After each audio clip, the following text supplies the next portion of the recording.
네, 오늘 성경 말씀 보시겠습니다. 사도행전 2장 42절부터 47절까지 말씀입니다.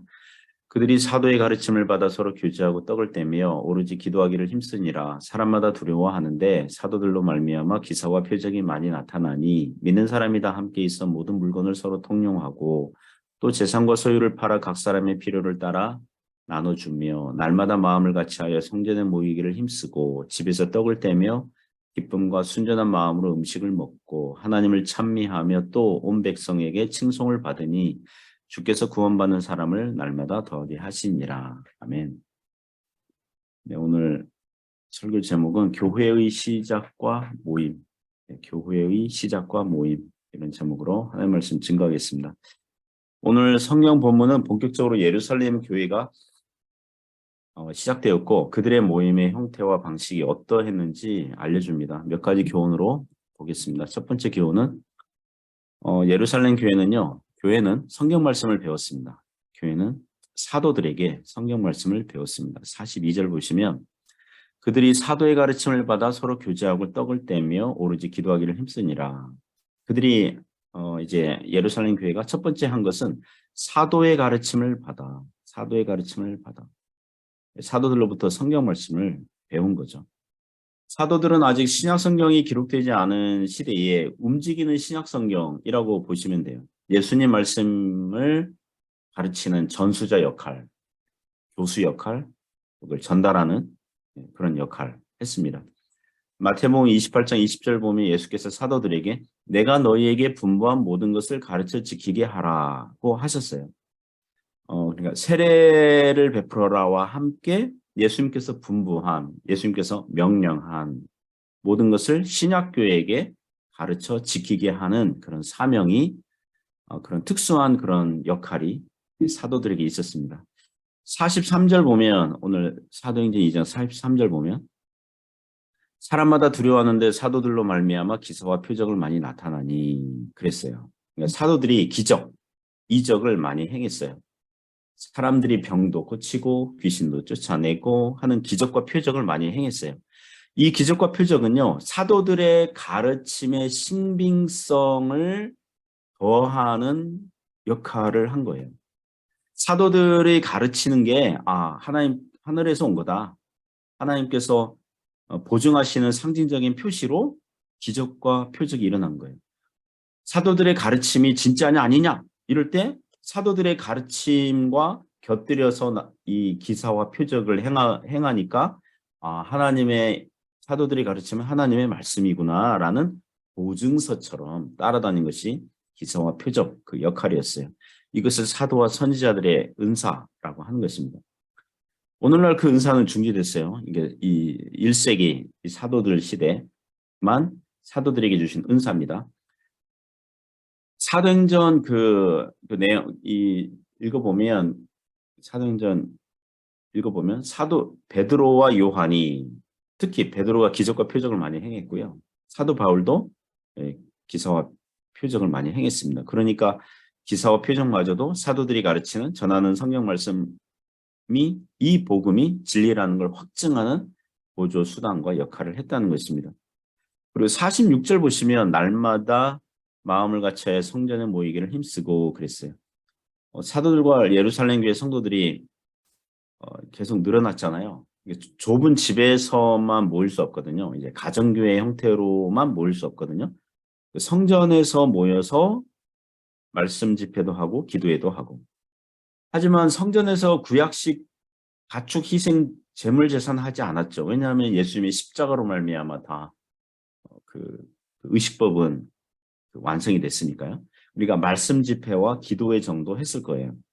사도행전 5장 12절에도 보시면 사도들의 손을 통하여 민간의 표적과 기사가 많이 일어나며 믿는 사람이 다 마음을 같이하여 솔로몬 행각에 모이고 이 솔로몬 행각이 그 성전 안에 있는 곳이에요. 이게 그 그늘진 곳, 그러니까 그늘막이도 있고 사람들이 여러 명 모일 수 있는 그런 곳이었어요. 그래서 그곳에 모여서 말씀 집회도 하고 기도회도 하고 또 성전에 출입하는 사람들 전도도 하고 그런 일을 했을 것으로 봅니다.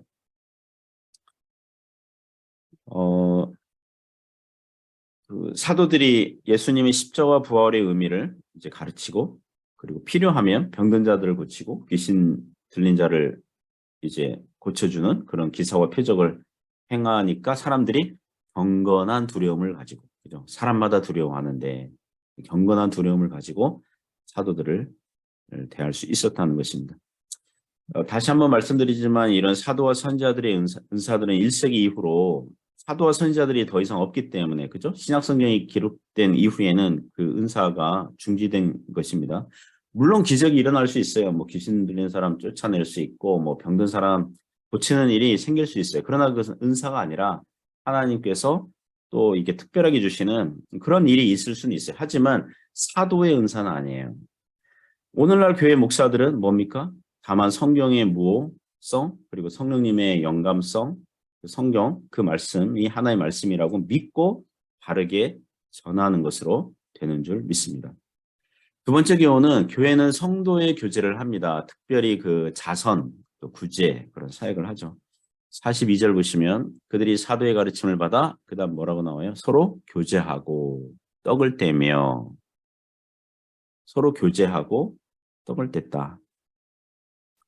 이 성도의 교제를 두 가지로 나눠서 이렇게 말씀드리려고 합니다. 하나는 첫 번째는 서로 물질로도 없는 교제가 있었어요. 물질로도 없는 자선, 또 구제 사역이 있었어요. 44절, 45절 보시면 믿는 사람이 다 함께 있어 모든 물건을 서로 통용하고 또 재산과 소유를 팔아 각 사람의 필요를 따라 나눠주며 그리고 사도행전 4장 32절부터 35절 보시면 물건을 서로 통용하고 조금이라도 자기 것이라고 하는 이가 하나도 없었고 교회 안에서 가난한 자가 없었으니 왜냐하면 그 밭과 집이 있는 사람들은 자기 소유를 팔아서 그 판 것의 값을 가져다가 사도들에게 주었고 사도들은 각 사람의 필요를 따라 나눠 주었기 때문에 가난한 자가 교회 안에 가난한 자가 없었다 이렇게 말씀합니다.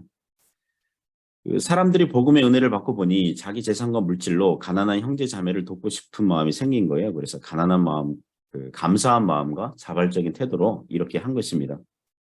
19세기에 발생한 사회주의, 공산주의는 법으로 사유재산 금지시켜가지고 강제 집행하거든요. 강제 집행했어요.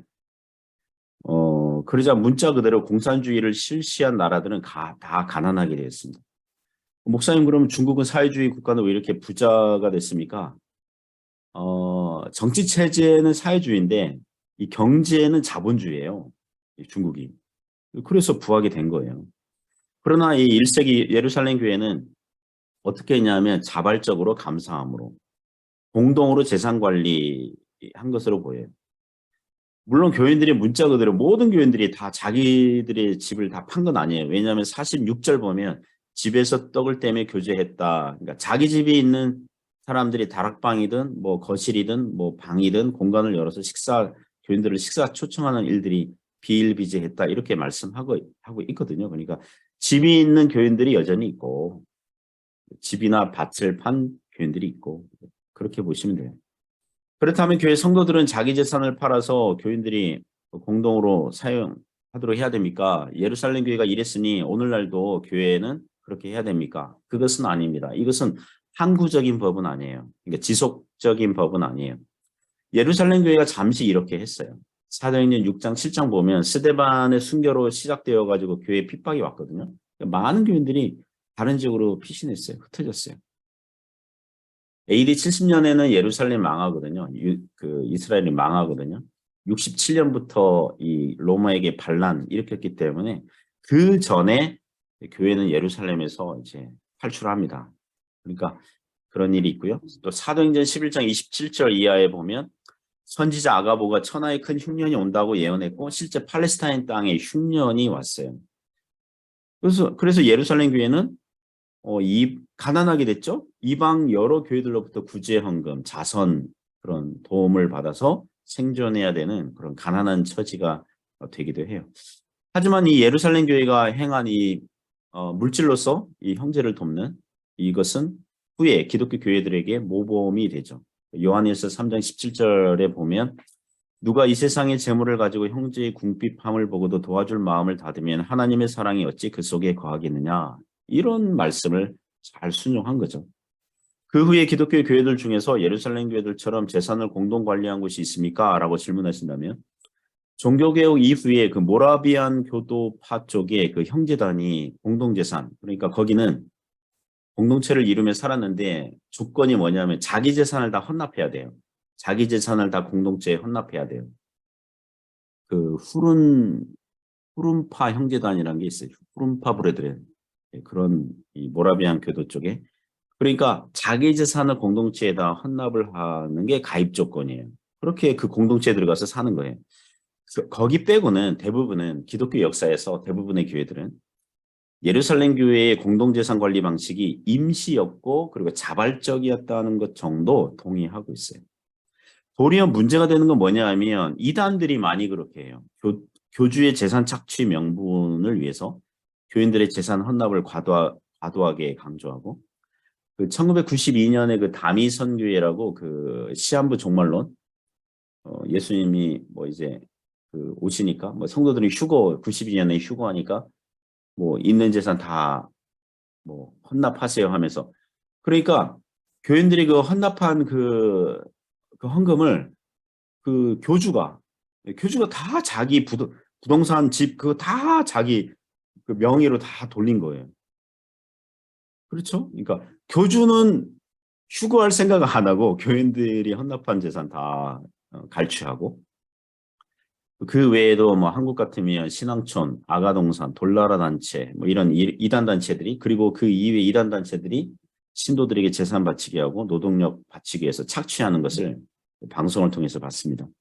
우리 성도들이 명심할 게 있어요. 신약 시대의 헌금 원리는 감사함과 자율적 그리고 자발적이에요. 11조 헌금, 뭐 감사 헌금, 뭐 성교 헌금 이런 명목의 헌금들은요. 자발적으로 감사함으로 자율적으로 드리면 돼요. 그리고 그것은 마치 이렇게 생각하시면 돼요. 내 재산은 내 것이라고 생각하는 교만과 부패함을 막아주는 그런 저지선, 마지노선 이렇게 여기시면 돼요. 그럼 신앙생활에 유익한 줄 압니다. 그리고 형편에 맞게 하시면 된다는 것입니다. 그리고 세 번째는 교회는 성도의 교제 두 번째죠. 이제 영적인 나눔, 이게 만찬을 해요. 만찬. 42절에 보면 떡을 뗐다 그리고 46절에 보면 집에서 떡을 떼며 기쁨과 순전한 마음으로 음식을 먹고 그래요. 여기서 떡을 떼다 이것은 성경학자들마다 성만찬을 뜻하는 것이다. 또는 식사도 같이 했다. 뭐 이렇게 의견이 분분한데요. 예수님께서 십자가에서 죽으시기 전날에 제자들과 성만찬 하신 것을 잘 떠올리시면 돼요. 그 예수님과 제자들은 유월절 식사를 했어요. 유월절 식사 도중에 예수님께서 따로 특별히 순서를 가지시고 이 떡은 내 몸이다, 이 잔은 내 피다 이렇게 성찬식 한 거예요. 오늘날 하는 성찬식. 그러니까 이 초대교회 때도 성도들이 모여서 같이 먼저 식사를 해요. 이걸 애찬식이라고 그러죠. 식사를 해요. 애찬식 도중에, 그러니까 식사 도중에 성찬식 순서를 따로 가진 것입니다. 그래서 여기서 떡을 뗀다. 이것은 성도들이 같이 식사를 하다가 식사 순서 도중에 성찬식도 하였다. 이렇게 이해를 하시면 됩니다.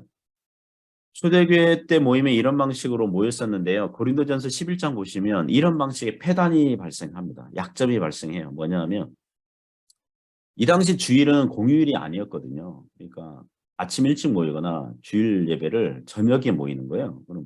그러면 부한자 부자 교인들은 뭐 일하지 않고도 뭐 살 수 있는 부자 교인들은 그 저녁에 모일 때에 자기가 먹고 마실 걸 가지고 와서 다른 교인들이 오기도 전에 자기들끼리 먹고 마시고 취한 거예요. 가난한 성도들은 일해야 하잖아요. 그죠? 일요일이 공휴일이 아니니까 그 AD 300년대 그러니까 그 전에는 뭐 공휴일이 아니었으니까 그러니까 하루 종일 일하고 와서 오늘 저녁에 우리 주일 예배 드릴 때 우리 가정 예배로 모였으니까 어느 성도님 집에 그 가면은 같이 모여서 저녁 식사 한 끼를 할 수 있겠지? 그리고 성찬식 하겠지? 이렇게 왔는데 부자교인들이 먼저 지들끼리 먹고 마시고 취한 꼴을 보고 음식이 남아있지 않거나 혹은 남이 먹다 남은 음식을 먹을 수는 없잖아요. 자존심 상하잖아요. 가난한 자들을 굉장히 부끄럽게 하는 거거든요. 그렇게 만든 거예요. 그러면서 우리는 한 형제 자매니까 성찬식 합시다. 이렇게 하고 있었으니 책망하거든요. 고린도전서 11장에서. 그래서 점점 교회로 모일 때의 모임 순서 중에서 그 이후로는 애찬식 그 식사는 사라지고 예배 시간에 성찬식만 남아서 이제 행하게 된 것으로 이해를 하시면 됩니다. 그리고 우리나라 교회들은 뭐 다른 나라 교회들도 마찬가지지만 예배 시간 안에 식사, 애찬식은 없지만 주일 예배, 오전 예배 드리고 나서 점심 식사 뭐 이런 때 교인들이 다 같이 모여서 식사하잖아요. 그죠? 국수를 먹든 뭐 식사 봉사 주방팀이 이렇게 준비를 해서 식사를 하든 밥상 공동체 하잖아요. 우리 교회도 예전에 초월루 시대에는 오전 예배하고 식사했거든요. 지금 쌍주싱 여기로 갔을 때는 우리가 오후 3시에 모이니까 다과라도 하잖아요. 다과. 네? 다과라도 하면서 교제하지 않습니까? 그러니까 그런 밥상 공동체 또 교제의 문화는 여전히 남아 있겠다고 하겠습니다. 본문에서는 예루살렘 교회의 기도와 예배 그리고 전도했다는 이런 구절도 찾을 수 있는데 그 부분은 이제 다음 시간에 하도록 하겠습니다. 사랑하는 성도 여러분, 마침 오는 주일이 교회 설립 기념 주일입니다. 우리 교회가 지역교회, 유형교회로서 감당해야 할 일들을 잘 감당해야겠습니다. 하나님의 말씀 잘 배우고 그리고 성도의 교제를 하고 그리고 기도하고 또 예배하는 일에 또 전도하는 일에 이렇게 힘을 쓰는 저희 교회가 되기를 주님의 이름으로 축복합니다. 기도하겠습니다. 하나님 감사합니다. 예수님 믿고 세례받고 교회 지체로 그리스도의 몸된 지체로 수속되게 하셔서 감사합니다. 지역교회, 유형교회를 섬길 수 있도록 인도하셔서 감사하고 하나님의 말씀 잘 배우고 성도의 교제를 하고 예배와 기도 그리고 전도에 힘을 쓰는 저희가 되도록 붙잡아 주옵소서. 예수님 이름으로 기도드립니다. 아멘.